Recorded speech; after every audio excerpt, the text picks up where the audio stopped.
Hello मित्रांनो, welcome to study revolution. आज आपण 13 सप्टेंबर 2021चा द हिंदू बघतोय आणि तोही आपल्या मातृभाषेतून म्हणजे मराठीमधून। पहिल्यांदा आपल्या लेक्चरचं स्वरूप सांगतो, पहिल्यांदा आपण न्यूज डिस्कस करतो आणि त्यानंतर जे काही महत्त्वाचे एडिटोरियल्स असतात ते आपण डिटेलमध्ये डिस्कस करण्याचा प्रयत्न करतो। चला तर मग स्टार्ट करूया। 13 सप्टेंबर 2021चा द हिंदू आपल्याला काय सांगतोय बघू। पहिल्या न्यूजपासून डिस्कस करण्यास सुरुवात करू। So let start. आपली जी पहिली न्यूज आहे ती गुजरात गव्हर्नमेंटशी रिलेटेड न्यूज असलेली आपल्याला पाहावयास मिळते। कालच आपण बघितलं होतं की गुजरातचे सीएम विजय रुपानी यांना राजीनामा द्यावा लागला होता आणि आता त्यांच्या ठिकाणी भूपेंद्र पटेल हे सीएम म्हणून कार्य करताना आपल्याला पाहावयास मिळतात। त्यांची सीएम म्हणून निवड झालेली आपल्याला पाहावयास मिळते। हे सांगणारी खरं तर ही न्यूज आहे। मग याच्यातून की पॉईंट काय घ्यायचा तर पहिल्यांदा तर इंडियन पॉलिटिकल मॅपवरती आपल्याला गुजरातचं लोकेशन व्यवस्थितरित्या बघून ठेवणं गरजेचं आहे। समजते तुम्हाला? मग ते लोकेशन व्यवस्थितरित्या आपण इथंच बघण्याचा प्रयत्न करणार आहोत। बघूयात मग लोकेशन गुजरातचं इंडियन पॉलिटिकल मॅपच्या माध्यमातून। या इथं आपण इंडिया पॉलिटिकल मॅप बघू शकतोय। त्याच्यामध्ये गुजरातचं लोकेशन इथं पाहावयास मिळते आणि बाकी शेजारील राज्यांचा विचार केला तर त्याच्यामध्ये राजस्थान आहे, मध्य प्रदेश आहे आणि इकडं महाराष्ट्र असलेलं आपल्याला पाहावयास मिळते। अरेबियन सीची समुद्र किनारपट्टी त्याला लाभलेली आपल्याला पाहावयास मिळते गुजरातला। त्याचबरोबर इंटरनॅशनल बाउंड्रीचा विचार केला तर पाकिस्तानची बाउंड्री या साईडला लाभलेली आपल्याला पाहावयास मिळते। पाकिस्तानची बाउंड्री टच करत असताना इथं पाहावयास मिळते। हे आपण इंडियन पॉलिटिकल मॅपचा आधार घेऊन, इंटरनेटचा आधार घेऊन गुजरातचं लोकेशन बघण्याचा प्रयत्न केला। पुढची न्यूज आहे ते आपले चीफ जस्टिस NV रामण्णा यांच्याशी रिलेटेड न्यूज असलेली पाहावयास मिळते।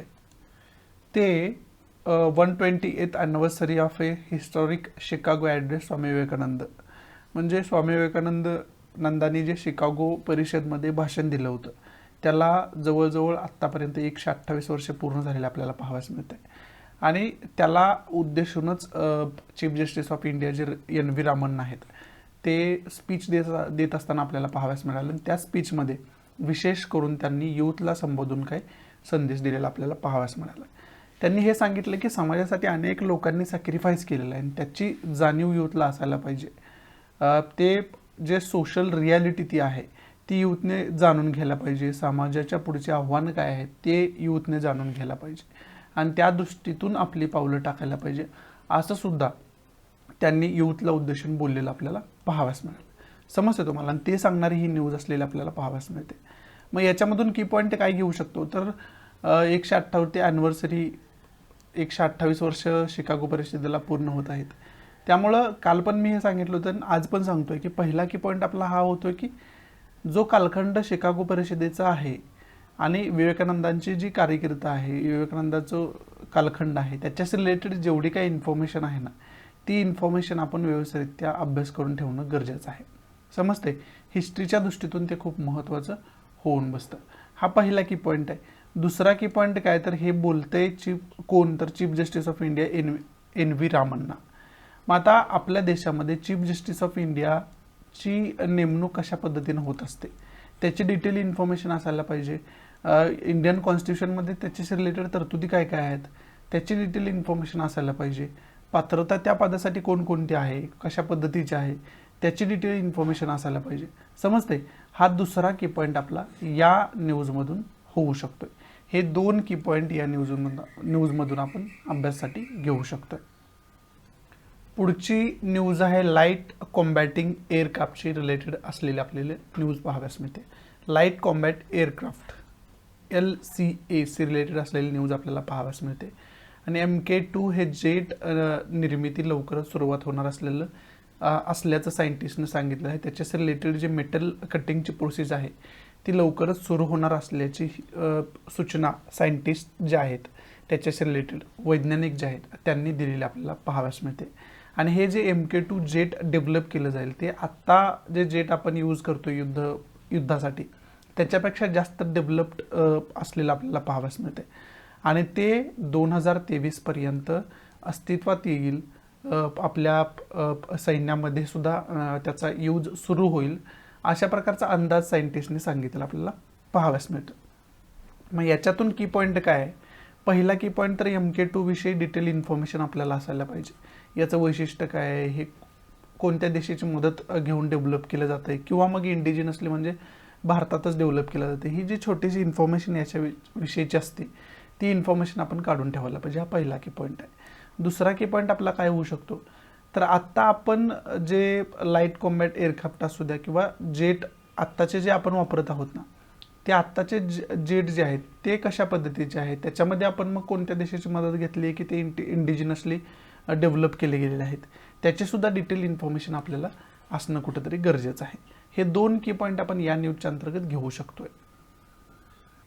पुढची न्यूज आहे सौदी अरेबिया आणि इराणशी रिलेटेड असलेली न्यूज आपल्याला पाहाव्यास मिळते.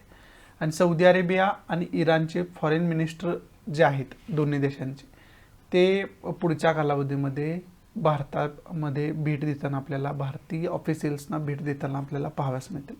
आणि याचं कारण काय आहे, तर अफगाणिस्तान सिच्युएशन आता जे काही चालू आहे त्याच्यावरती चर्चा करण्याचा उद्देश या मिटिंगचा असलेला आपल्याला पाहाव्यास मिळतोय. आणि त्याच्यामधून पुढं मग काय डिसिजन होतं आहे, अफगाणिस्तानशी रिलेटेड काय त्याच्यामध्ये तोडगा निघतोय, हे सुद्धा बघण्यासारखं आपल्याला असणार आहे. मग त्याच्याशी रिलेटेड ही न्यूज असलेली आपल्याला पाहाव्यास मिळते. मग पहिला तर इंटरनॅशनल रिलेशनच्या दृष्टीतून पहिला की पॉईंट आपला निघतोय. आणि तो पहिला की पॉईंट काय, तर इंटरनॅशनल रिलेशनच्या दृष्टीतून सौदी अरेबियासोबत आपलं कशा पद्धतीचं रिलेशन आहे ते आपण बघून ठेवायला पाहिजे. त्याचबरोबर इराणसोबत आपलं कशा पद्धतीचं रिलेशन आहे ते आपण व्यवस्थितरित्या करून ठेवायला पाहिजे. त्याचबरोबर इथं अफगाणिस्तानविषयी बोललं जाते, मग अफगाणिस्तानचं रिलेशन इंडियासोबत कशा पद्धतीनं आत्तापर्यंत होतं, आणि आता इथून पुढं तालिबानची सत्ता तिथं प्रस्थापित झाल्यामुळे त्याच्यामध्ये काय फरक पडणार आहे याची डिटेल इन्फॉर्मेशन आपण काढून ठेवायला पाहिजे. हे अफगाणिस्तानचा टोटल ओहापोह मी ऑलरेडी करून ठेवलेला आहे, त्याच्याशी रिलेटेड वेगळे लेक्चर आहे, मी अगोदर पण तुम्हाला सांगितले. करंट बेस्ड इश्यू या प्लेलिस्टमध्ये ते मी अपलोड करून ठेवलेलं आहे. त्या प्लेलिस्टची लिंक जी आहे ते डिस्क्रिप्शन बॉक्समध्ये मी ऑलरेडी दिलेली आहे. हा पहिला की पॉईंट आपला होऊ शकतो इंटरनॅशनल रिलेशनच्या दृष्टीतून, सौदी अरेबियासोबत, इराणसोबत आणि अफगाणिस्तानसोबत इंडियाचं रिलेशन कशा पद्धतीनं आहे हे बघणं. दुसरा की पॉईंट काय आपला, तर दुसरा की पॉईंट सौदी अरेबियाचा असू द्या, इराणचा असू द्या, अफगाणिस्तानचा असू द्या, यांचं व्यवस्थितरित्या लोकेशन बघून ठेवणं कुठंतरी गरजेचं आहे. समजतंय तुम्हाला, हे लोकेशन व्यवस्थितरित्या आपण मॅपच्या माध्यमातून बघून ठेवणं गरजेचं आहे, इंडियापासून कशा पद्धतीनं आहेत. हे की पॉईंट 2 आपण या न्यूजमधून घेऊ शकतोय. मग आता या कंट्रींचं, सौदी अरेबिया, इराण आणि अफगाणिस्तान यांचं आपण मॅपच्या माध्यमातून लोकेशन बघण्याचा प्रयत्न करूयात. या मॅपच्या माध्यमातून आपण लोकेशन अफगाणिस्तानचं, इराणचं आणि सौदी अरेबियाचं बघू शकतोय. पहिल्यांदा आपल्याला इंडियाचं लोकेशन माहिती असणं गरजेचं आहे. मग इथं आपण बघितलं तर इथं आपला इंडिया आपल्याला पाहाव्यास मिळतोय, समजते.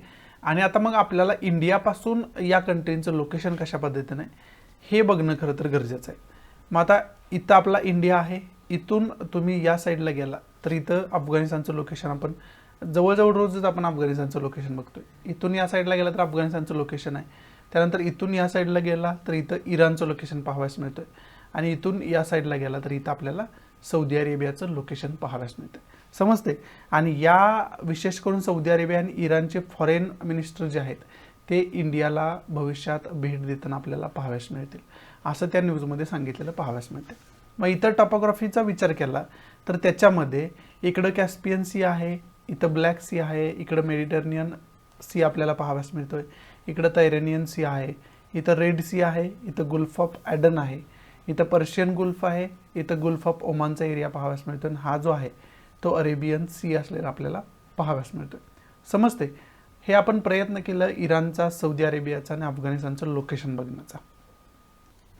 पुढची न्यूज आहे ती श्रीनगरशी रिलेटेड असलेली न्यूज आपल्याला पाहाव्यास मिळते. आणि त्याच्यामध्ये श्रीनगरमध्ये मिलिटंट अटॅकमध्ये एका पोलीस ऑफिसरची, सब इन्स्पेक्टरची डेथ झालेली आपल्याला पाहाव्यास मिळते. त्यांचं नाव आहे अर्शिद अहमद, हे त्यांचं नाव असलेलं आपल्याला पाहाव्यास मिळते. आणि त्यांच्यावरती अगदी क्लोज रेंजमधून मिलिटंटनी फायर केलेलं आपल्याला पाहाव्यास मिळालं, आणि त्याच्यामध्येच त्यांची डेथ झालेली आपल्याला पाहाव्यास मिळाली.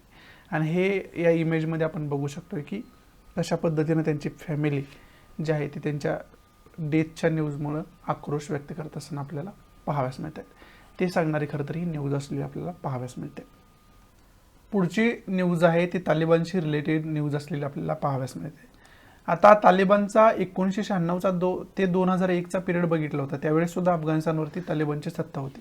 परंतु त्यावेळेस स्त्रियांवरती खूप निर्बंध त्यांनी लावले होते, स्त्रियांवरती खूप अन्यायकारक नियम त्यांनी केले होते. परंतु यावेळेस त्याच्यामध्ये कुठंतरी ते बदल करत असताना आपल्याला पाहाव्यास मिळत आहेत. आणि आता स्त्रियांना युनिव्हर्सिटीमध्ये सुद्धा शिकण्यासाठी अलाव केले गेले त्यांच्या गव्हर्नमेंटमध्ये.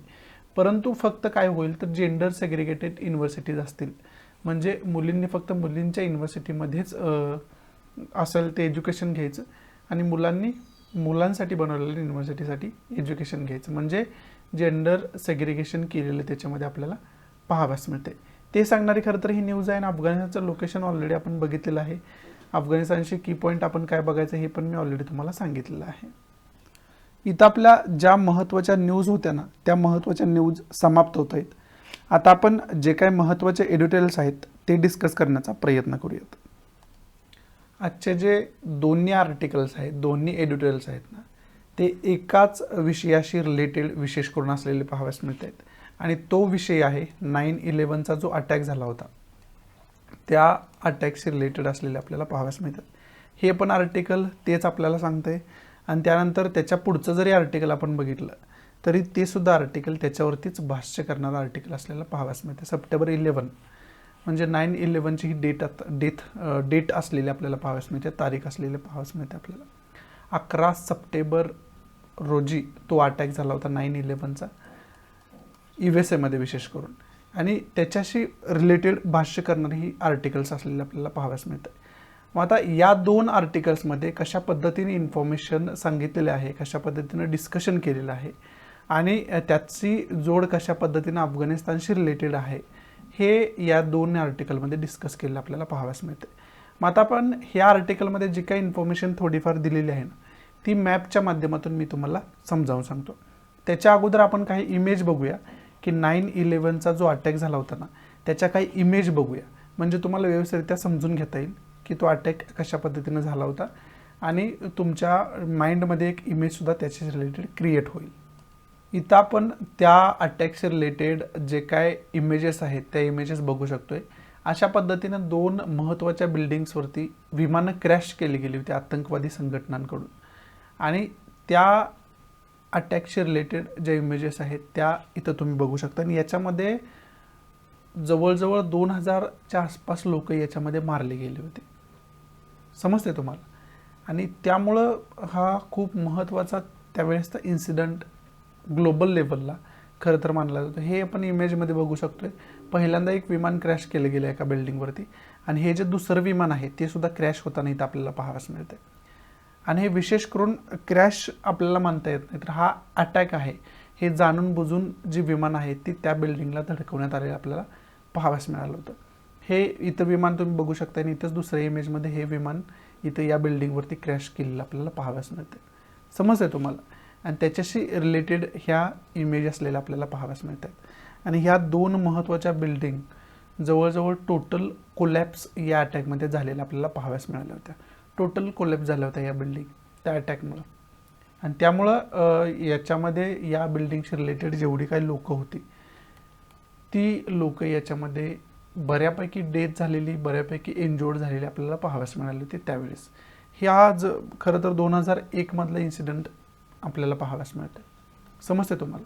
आता मॅपच्या माध्यमातून तुम्हाला याच्याविषयी अफगाणिस्तानचं रिलेशन काय आहे आणि त्याच्यामध्ये USAची भूमिका आतापर्यंत काय राहिलेली हे तुम्हाला मी समजावून सांगण्याचा प्रयत्न करतो. आता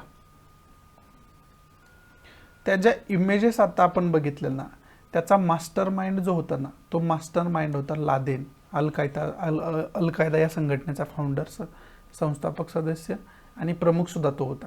आणि त्या लादेनकडूनच युनायटेड स्टेटवरती अशा प्रकारचे हल्ले केले गेले होते विमानाच्या माध्यमातून, समजते ना. याची प्लॅनिंग खूप लॉंग टर्म पिरियडमध्ये केली गेली होती. मग आता याच्याशी रिलेटेड अफगाणिस्तानचं काय रोल आहे, अफगाणिस्तानचं रिलेशन काय आहे, तर ते अफगाणिस्तानचंच रिलेशन त्याच्याशी रिलेटेड खूप महत्त्वाचं आहे. विशेष करून ज्यावेळेस हे अटॅक झाले ना त्यावेळेस त्याच्या अगोदरपासून अफगाणिस्तानवरती तालिबानची सत्ता होती. आणि हे जे तालिबानी आहे ना ते जे गव्हर्नमेंट आहे ते वारंवार काय करायचं तर जे टेररिस्ट वेगवेगळ्या ऑर्गनायझेशन आहेत, आतंकवादी संघटना वेगवेगळ्या आहेत त्यांना मदत करण्याचं कार्य करायचं. मग या अटॅकमध्ये सुद्धा लादेनला जी मदत केली गेली होती ना ती मदत तालिबानकडून केली गेली होती. त्यावेळेस गव्हर्नमेंट अफगाणिस्तानमध्ये होतं त्यांच्याकडून केली गेली होती. आणि आता जे तालिबानी आहेत तेच तालिबानी त्यावेळेस गव्हर्नमेंटमध्ये होते. मग त्यांनी मदत आता लादेनला केल्यामुळं लादेन हा अटॅक करण्यामध्ये यशस्वी झाला होता. मग याचा बदला युएसएला घ्यायचा होता. त्यामुळे युएसएने काय केलं तर अफगाणिस्तानवरती एअर स्ट्राईक केले, अफगाणिस्तानवरती अटॅक केले. आणि ही घटना कधीची आहे तर 2001 मधली. 2001 मध्ये युएसएने त्याचा बदला म्हणून अफगाणिस्तानवरती अटॅक केले, एअर स्ट्राईक केले आणि अफगाणिस्तानमध्ये जी तालिबानची सत्ता होती त्यांना पायउतार होण्यास भाग पाडलं आणि तिथं डेमोक्रेटिक गव्हर्नमेंटची सत्ता स्थापन केली गेली. परंतु तोपर्यंत लादेन मारला गेला नव्हता. त्यानंतर लादेनचा पत्ता लागला पाकिस्तानमध्ये, एबोटाबाद या शहरामध्ये. आणि त्या एबोटाबादमध्ये त्यानंतर मग युनायटेड स्टेटनं ओबामा गव्हर्नमेंटमध्ये लादेनचा खात्मा केलेला आपण बघितलं होतं. समजतंय तुम्हाला. परंतु त्यानंतर सुद्धा अफगाणिस्तानमध्ये युएसए प्रस्थापित होतं. युएसएची आर्मी, युएसएची फोर्स तिथं होती. कारण का तर जे डेमोक्रेटिक गव्हर्नमेंट आहे त्यांना सुरक्षा देण्यासाठी त्या फोर्सचे डिप्लॉयमेंट तिथं केलेली आपल्याला पाहाव्यास मिळाली होती, नियुक्ती केलेली आपल्याला पाहाव्यास मिळाली होती. परंतु त्यानंतर लादेनचा खात्मा झाल्यानंतर आता ज्यावेळेस डोनाल्ड ट्रम्प गव्हर्नमेंट होतं त्या डोनाल्ड ट्रम्प गव्हर्नमेंटमध्ये हा निर्णय झाला की अफगाणिस्तानमधली जी युएसएची फोर्स आहे ना ती युएसएची फोर्स परत मायदेशात वापस घ्यायची, हा निर्णय झाला. आणि त्या निर्णयानुसार जो बायडन गव्हर्नमेंट आत्ता ती फोर्स वापस घेताना आपल्याला पाहाव्यास मिळालं होतं. आणि आता टोटल 100% युएसएची फोर्स तिथून बाहेर पडली. परंतु त्याचा परिणाम काय झाला तर जे तालिबानी सत्तेवरून पायउतार झालेले होते ना ते पुन्हा एकदा ॲक्टिव्ह झाले. ॲक्टिव्ह म्हणजे काय तर पुन्हा एकदा त्यांना एक बळ मिळालं. कारण का तर तालिबानी जे आहे त्यांना विरोध करणारं कोण होतं अफगाणिस्तानमध्ये तर युएसएची फोर्स होती. परंतु ती युएसएची फोर्सच तिथून बाहेर पडली. मग आता तालिबानींना विरोध करणारे एवढं काय शक्तिशाली कोण राहिलं नाही. त्यामुळं तालिबानींनी काय केलं, अफगाणिस्तान जसजशी युएसएची फोर्स बाहेर पडत होती अफगाणिस्तानमधून तसतसं अफगाणिस्तानवरती स्वतःचं वर्चस्व प्रस्थापित करण्यास सुरुवात केली. आणि त्याच्यामध्ये ते बऱ्यापैकी अफगाणिस्तानवरती पंजशीर एरिया सोडला, पंजशीर इलाका सोडला तर बाकी टोटल अफगाणिस्तानवरती आता तालिबानचं सत्ता प्रस्थापित झालेली आपल्याला पाहाव्यास मिळते. आणि त्यांनी गव्हर्नमेंटची इंटरिम गव्हर्नमेंटची स्थापना सुद्धा केलेली आपल्याला पाहाव्यास मिळालं. आणि या तालिबानींना घाबरून तिथले जे अशरफ गनी हे प्रेसिडेंट आहेत अफगाणिस्तानचे ते देश सोडून बाहेर पळून गेले आपल्याला पाहाव्यास मिळालं होतं. परंतु उपराष्ट्रपती जे आहेत अमरुल्ला सालेह असतील किंवा मसूद असतील हे पंजशीर एरियामधून अजूनसुद्धा तालिबानसोबत लढत असलेले आपल्याला पाहाव्यास मिळतात. समजते तुम्हाला. आणि मग या 9/11चा आता युनायटेड स्टेटमध्ये जेव्हा अफगाणिस्तानमध्ये आता तालिबानची सत्ता प्रस्थापित झाली तेव्हा काही देशांकडून टीका झाली, काही माध्यमांकडून टीका झाली, त्यांच्या स्वतःच्या देशातल्या विरोधी पक्षाकडून टीका झालेली आपल्याला पाहाव्यास मिळाली होती. परंतु त्याच्यावरती त्यांनी जे उत्तर दिलं आहे ते अँटोनी ब्लिंकन असतील किंवा जो बायडन स्वतः असतील यांनी जे उत्तर दिलं त्यांनी हे सांगितलं की आम्ही बदला घेण्यासाठी अफगाणिस्तानमध्ये गेलो होतो आणि तो आमचा बदला पूर्ण झाला आहे. त्यामुळे आता आम्ही तिथून बाहेर पडत आहोत. पण बदल्याचा जर विचार केला तर याच्या अगोदरच लादेनचा खात्मा करण्यात आला होता. मग त्यानंतर तरीसुद्धा तुम्ही तिथं का थांबला होता असा सुद्धा प्रश्न विचारला जातोय. त्याच्यावरती कोणत्याही प्रकारचं उत्तर त्यांच्याकडून आजपर्यंत आलेलं आपल्याला पाहाव्यास मिळेल. समजते तुम्हाला. मग हे खरं तर रिलेशन आहे अफगाणिस्तानचं 9/11 या अटॅकसोबत. समजते. आणि 9/11ला आता काय झाले या सप्टेंबरमध्ये 20 वर्ष पूर्ण झालेले आपल्याला पाहाव्यास मिळत आहेत. म्हणजे त्याची 20th ॲनिव्हर्सरी असलेली आपल्याला पाहाव्यास मिळते. समजते. आणि त्या ॲनिव्हर्सरीवरती जे जो बायडन आहेत त्यांनी जी लोक मरण पावली त्या अटॅकमध्ये त्यांना श्रद्धांजलीसुद्धा वाहिलेली आपल्याला पाहाव्यास मिळालं होतं. 11 सप्टेंबरला हे झालं होतं. आणि 12च्या वाटतंय मला की 12च्या न्यूजपेपरमध्ये आपण ते बघितलं होतं. 11च्याच बघितलं होतं बहुतेक न्यूजपेपरमध्ये. आपण याच्या अगोदर ती न्यूज बघितली होती की युएसए प्रेसिडेंट जो बायडन यांनी त्या लोकांना श्रद्धांजली अर्पण केली होती आणि त्याच्याशी रिलेटेड काही वक्तव्यसुद्धा केली गेली होती. आता इथं या 2 आर्टिकलमध्ये काय सांगितलं आहे की आता तिथं पुन्हा एकदा तालिबानची सत्ता प्रस्थापित झालेली आहे. मग आता भविष्यामध्ये असे 9/11 होणार नाहीत हे कशावरून, म्हणजे भविष्यामध्ये सुद्धा अशा प्रकारचे 9/11 सारखे अटॅक होऊ शकतात. मग ते USA वरती होतील किंवा इतर कंट्रींवरती सुद्धा होण्याचा धोका खूप जास्त प्रमाणात असलेला आपल्याला पाहाव्यास मिळतं, असं त्यांनी सांगितलेलं आपल्याला पाहाव्यास मिळतं. असं त्यांनी सांगितलं म्हणण्यापेक्षा विविध माध्यमातून असं बोललं जात असताना आपल्याला पाहाव्यास मिळते. आणि अफगाणिस्तानमध्ये ज्यावेळेस तालिबानची सत्ता होते ना 1996 ते 2001चा विचार आपण केला या पिरियडचा, तर या पिरियडमध्ये यांनी खूप अन्यायकारक सत्ता तिथं केलेली आपल्याला पाहाव्यास मिळते. विशेष करून स्त्रियांवरती खूप अन्यायकारक निर्बंध त्यांनी लावलेले आपल्याला पाहाव्यास मिळतात. मग त्याच्यामध्ये स्त्रियांनी घराच्या बाहेर पाडायचं नाही, घराच्या बाहेर पाडायचं असेल तर त्यांच्या घरातील एक पुरुष त्यांच्याबरोबर पाहिजे, अशा प्रकारचा नियम असू द्या. सिनेमागृहात त्यांनी जायचं नाही, सिनेमा बघायचा नाही त्यांनी. त्याच्याबरोबर वर्क किंवा जॉब कोणत्याही प्रकारचं त्यांनी करायचं नाही. उच्च शिक्षण त्यांना अलाउड केलं गेलं नव्हतं. अशा प्रकारचे निर्बंध जे आहेत ते स्त्रियांवरती त्यांनी त्यावेळेस लावलेले आपल्याला पाहाव्यास मिळालं होतं. आणि त्यामुळं ते किती अन्यायकारक आहेत हे अफगाणिस्तानी लोकांनी पण बघितलं आणि इतर जगाने सुद्धा त्यांचं जे रूप आहे ते त्यावेळेस बघितलं होतं. मग ते त्याची पुनरावृत्ती आत्ता करणार आहेत हे कशावरून, असं सुद्धा सवाल, असा सुद्धा क्वेश्चन विविध माध्यमातून उचलला जात असलेला आपल्याला पाहाव्यास मिळते. आणि ते पुन्हा एकदा तशा प्रकारचं गव्हर्नमेंट हळूहळू करतील अशी शक्यता जास्त आहे का? कारण त्याला पुरावा काय आहे, की त्यांची भविष्यामधलं जे काय त्यांचं भूतकाळामधलं जे काय शासन होतं 1996 ते 2001चा पिरियड बघितला तर शासन होतं ते स्त्रियांवरती अन्याय करणारं, आतंकवादी संघटनांना सहकार्य करणारं. मग ते पुन्हा एकदा तशा प्रकारच्या जर कारवाया त्यांनी सुरू केल्या तर त्याचा जगातील अनेक कंट्रींना त्याचा धोका निर्माण होऊ शकतो, त्याचा त्रास होऊ शकतो. आणि त्याचा परिणाम काय होऊ शकतो तर अनेक जगातील लोकांना, विविध देशामध्ये असे जर अटॅक होत राहिले तर अनेक लोकांना त्याला बळी पडावं लागेल, अनेक लोकांना त्याच्यामध्ये जीव गमवावा लागेल. असा एक वेगळा अँगल त्या आर्टिकलमध्ये सांगितलेला आपल्याला पाहावयास मिळतं. समजते, जर तालिबान आता सत्तेमध्ये तिथं आला आहे ना, जर त्यांनी व्यवस्थितरित्या गव्हर्नमेंट म्हणून, सरकार म्हणून कार्य केलं तर ठीकच आहे. परंतु त्यांचा भूतकाळ बघता ते व्यवस्थितरित्या कार्य करतील असं वाटत नाही. त्याकडं आतंकवादी कारवायांना सहकार्य करतील असंच वाटते, असं सुद्धा या आर्टिकलमध्ये सांगितलं आपल्याला पाहावयास मिळते. आणि विशेष करून पाकिस्तानचं आणि तालिबानचं जे संबंध आहेत ते खूप चांगले असलेले आपल्याला पाहावयास मिळतात. आणि याच पाकिस्तानमध्ये 9/11चा मास्टरमाइंड लादेन सापडला होता, त्याला तिथं एबोटाबाद शहरामध्ये मारण्यात आलं होतं, त्याचा खात्मा करण्यात आला होता. मग आता तालिबानसोबत पाकिस्तानचं रिलेशन चांगलं आहे आणि अफगाणिस्तानमध्ये सत्ता प्रस्थापित करण्यासाठी पाकिस्ताननंच तालिबानना मदत केली आपल्याला पाहावयास मिळालं होतं. समजते तुम्हाला? आणि त्या सत्ता प्रस्थापनेमध्ये पाकिस्तान त्यांना मदत करते आणि पाकिस्तान विविध आतंकवादी संघटनांना सुद्धा सहकार्य करताना वारंवार आपल्याला पाहावयास मिळालं. मग आता भविष्यामध्ये पाकिस्तान आणि अफगाणिस्तान मिळून अशा काही कारवाई करणार नाहीत हे कशावरून, किंवा अशा प्रकारच्या जर त्यांनी कारवाया सुरू केल्या तर त्यांना कसं आपण रोखू शकतो याच्यावरती आपण विचार करायला पाहिजे, असं सुद्धा वेगळा अँगल त्या आर्टिकल्समध्ये सांगितलेलं आपल्याला पाहावयास मिळतं. समजते?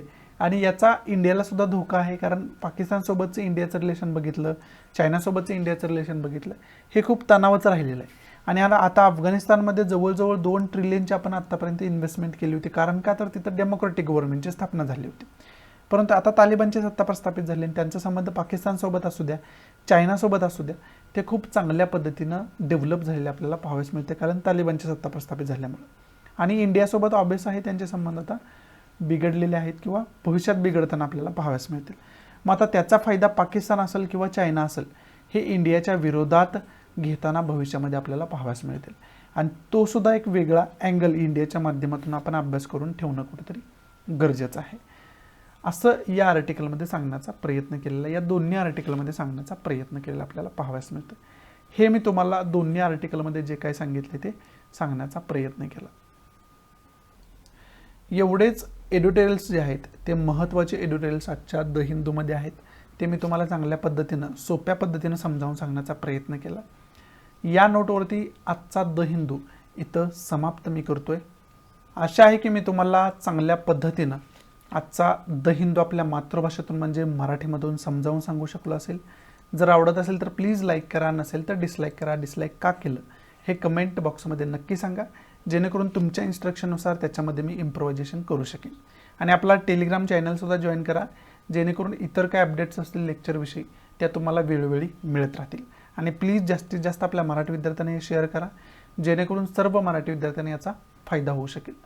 सो या नोटवरती मी तुमची रजा घेतो. भेटूया आपण उद्याच्या द हिंदूच्या लेक्चरमध्ये. तोपर्यंत गुड बाय, टेक केअर, जय हिंद.